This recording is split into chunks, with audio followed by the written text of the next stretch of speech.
SIR নিয়ে হয়রানির অভিযোগ একের পর এক সামনে এসেছে।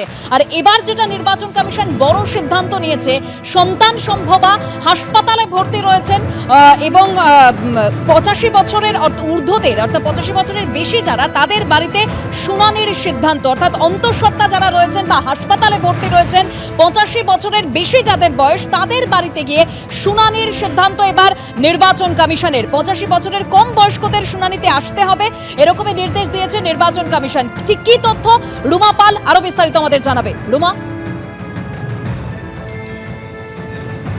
দেখো, বারবারই এই প্রশ্ন উঠছিল যে, জানিয়ে রাখি যে বারবারই প্রশ্ন উঠছিল যে যারা বয়স্করা রয়েছেন তাদের ক্ষেত্রে কি হবে, কিন্তু কমিশন আগেও জানিয়েছিল, এবার কিন্তু একদম নির্দেশিকা জারি করলো। সেক্ষেত্রে জানিয়ে রাখি যে 85 বছরের যারা ঊর্ধ্বে বা 85 বছর তাদের বাড়িতে গিয়ে এই শুনানি হবে। অন্যদিকে সন্তান সম্ভবা বা এরকম যদি হাসপাতালে ভর্তি রয়েছেন বা খুব অসুস্থ রয়েছেন, সেক্ষেত্রে কিন্তু ওই এজ বার নেই, কিন্তু খুব অসুস্থ রয়েছেন, সেক্ষেত্রে তাদের বাড়িতে গিয়ে শুনানি হবে, এমনটাই কিন্তু সিদ্ধান্ত নিয়েছে কমিশন। এবং অবশ্যই সেই নির্দেশিকায় জারি হয়ে গিয়েছে এবং এবং যেহেতু এ নিয়ে বারবারই প্রশ্ন উঠছিল যে বয়স্করা কি করবেন, তবে এটা ঠিক 85 বছরের নিচে যারা রয়েছেন তার ক্ষেত্রে কিন্তু কোনো এই নির্দেশিকা জারি হচ্ছে না।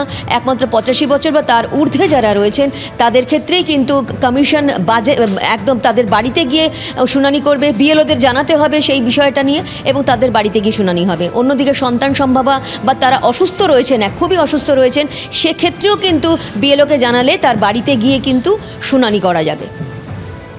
ধন্যবাদ রুমা। এসআইআর শুনানিতে হয়রানির অভিযোগ, নতুন নির্দেশিকা নির্বাচন কমিশনের। আর এই যে একের পর এক হয়রানির অভিযোগের কথা আপনাদের সামনে তুলে ধরছিলাম, ইচাপুরের ছবিটা এবার আপনাদের সামনে রাখবো, যেখানে অসুস্থ এক বৃদ্ধকে একেবারে শয্যাশায়ী অবস্থায় ভ্যানে করে এসআইআর এর শুনানিতে নিয়ে যাওয়া হয়েছে। উত্তর 24 পরগনার ইছাপুর 2 পঞ্চায়েতের বাবুপাড়ার বাসিন্দা রবীন্দ্রনাথ রায়, 75 বছরের বৃদ্ধের 10 থেকে 12 দিন আগে ব্রেন স্ট্রোক, বর্তমানে তিনি শয্যাশায়ী। ভ্যানে করে অসুস্থ বৃদ্ধকে শুনানি কেন্দ্রে নিয়ে এলো তার পরিবার। রবীন্দ্রনাথ রায় 1952 সাল থেকে ভোটার দাবি করেছে তার পরিবার। 2002 সালকে গুরুত্ব না দেওয়ায় শুনানিতে তলব, অভিযোগ করছে পরিবার।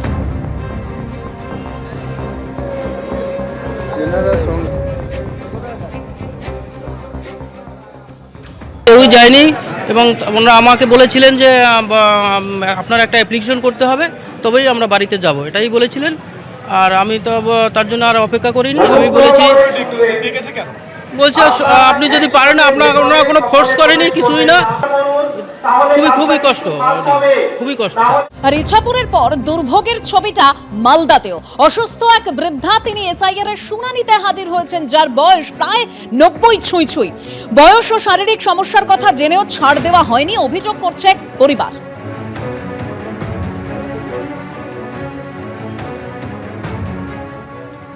সবার হয়ে গেছে, আমার হয়নি। সবার হয়নি, আমাদের বলেছিল তো বাড়ি যাবে, তো বাড়ি গেছিল না, আমাদের বাড়ি আসেনি। আমার খুব কষ্ট, পায়ে চলতে পারি না। 18 বছর পর থেকে ভোট দিচ্ছি, আমি ভোট দিই যাচ্ছি। এদিকে এসআইআর নিয়ে ফের নির্বাচন কমিশনকে আক্রমণ করলেন মুখ্যমন্ত্রী মমতা বন্দ্যোপাধ্যায়। তিনি বলছেন, ধৈর্য ধরছি, সহ্য করছি, কিন্তু সহ্যের একটা সীমা থাকে। বাংলার মানুষ মাথা নত করে না, লড়াই চলছে, চলবে। মনে রাখবেন, সহ্য করছি, ধৈর্য ধরছি, সহ্যেরও একটা লিমিট থাকে। রামকৃষ্ণ পরমহংসদেব বলেছিলেন, একটা সাপ তাকে গিয়ে বলেছিল, আপনি তো আমাকে কামড়াতে বারণ করেন, আমি কাউকে কামড়াই না, কিন্তু আমাকে সবাই খুব মারে জানেন, আমার খুব কষ্ট হয়। রামকৃষ্ণ পরমহংসদেব বললেন, আমি তোমায় মারতে বারণ করেছি, আমি তোমাদের তো ফোঁস করতে বারণ করিনি। ফোঁস কিন্তু থাকবে, জেনে রেখে দিন। বাংলার মাটি মাথা নত করে না। প্রত্যেকটা মানুষের গণতান্ত্রিক অধিকার যেন রক্ষিত হয়, এর জন্য লড়াই চলছে এবং চলবে। মমতার এই মন্তব্যের প্রেক্ষিতে সমীপ ভট্টাচার্য কি বললেন, শুনুন। মুখ্যমন্ত্রী যুক্তরাষ্ট্রীয় ব্যবস্থাকে সম্পূর্ণ অস্বীকার করে যেভাবে প্রতিদিন সংবিধানকে চ্যালেঞ্জ করে চলেছেন, আমার মনে হয় সংবিধানেরও একটা সহ্যের সীমা আছে, ধৈর্যের সীমা আছে। এরপরে হয়তো কোনোদিন সংবিধানের ভাষায় কথা বলবে। পর্যবেক্ষকের গাড়িতে হামলা অর্থাৎ সি বরুগানকে আজকে বিক্ষোভের মুখে পড়তে হয় মগরাহাটে, আর সেই ঘটনায় এবার কমিশনের তরফে রিপোর্ট চেয়ে পাঠানো হয়েছে। সি বরুগানকে ঘিরে বিক্ষোভ, গাড়িতে হামলা চালানো হয়, আর এবার রিপোর্ট যাচ্ছে কমিশনে। ঠিক কি ঘটেছিল সেই ছবিটা দেখাবো আপনাদের।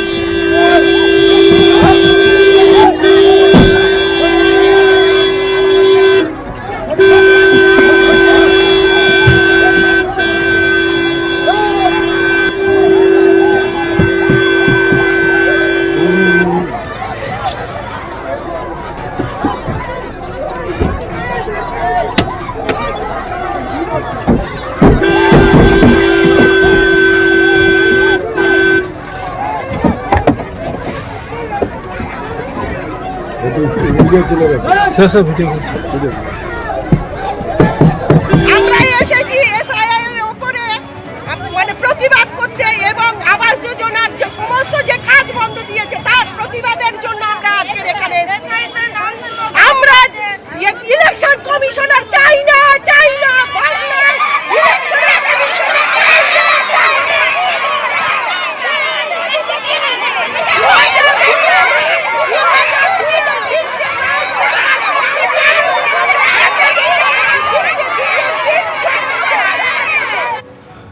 আমি আমার কাজটা করে ছাড়বো, আমি আমার কাজটা করে এখান থেকে যাবো। স্যার আপনি আপনার নিরাপত্তার অভাব করছেন কোনো পাইলট কার নেই? আরে একজন আইএএস অফিসারকে কি নিরাপত্তা লাগবে?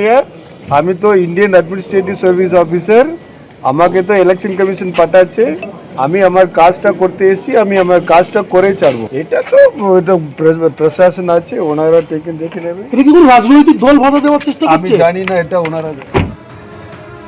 এবিপি আনন্দ, এগিয়ে থাকে, এগিয়ে রাখে।